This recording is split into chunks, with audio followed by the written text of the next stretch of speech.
Hey guys, it's Ben the Coin Geek, and I want to thank you for making me the most watched YouTuber from Old Pueblo Coin. This is very exciting for me. I'm number one in that column, so thank you very much.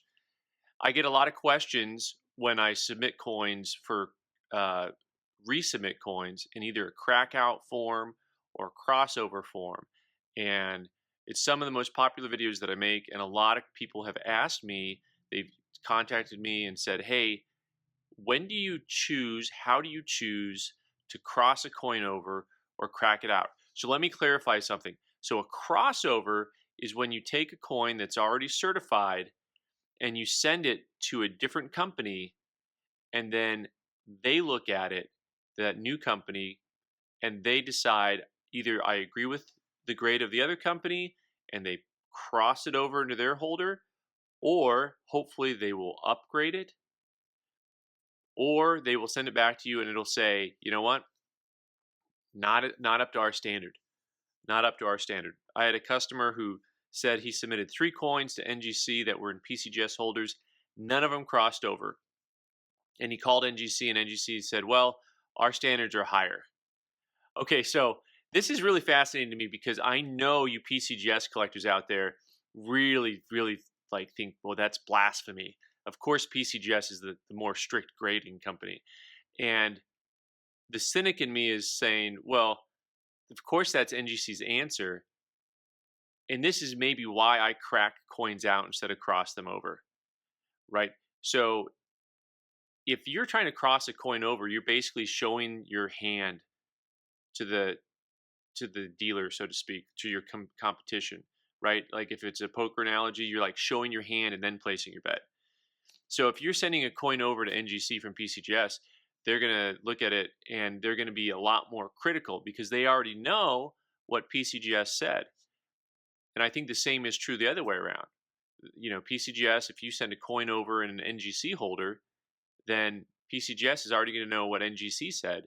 And I think that they're much less likely to actually give you that same grade or higher grade if they see the other coin in the holder. And that's why I tend to crack coins out that I think are undergraded. Now, this is a key, undergraded. You got to think that a coin is actually undergraded to crack it out and resubmit it. And I hear stories all the time from guys who have cracked a coin out a dozen times to get it in the holder that they want it in. Now, having said that, that's really expensive. So you want to crack coins out only if you think it's undergraded, and only if you think the value change is there.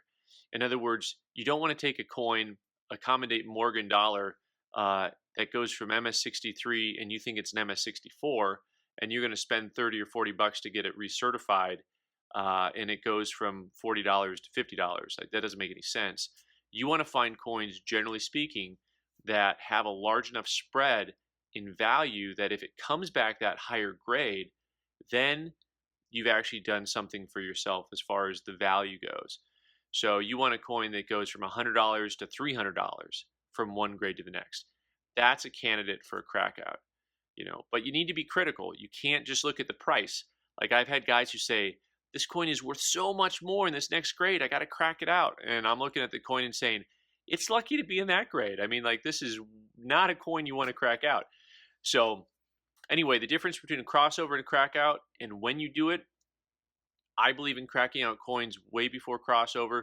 The times I will cross a coin over, I will use crossover if I think the coin is for some reason more saleable from an NGC to a PCGS or vice versa. And I will try to cross it over if that's the case, or if I'm that nervous that they could call the coin a lower grade.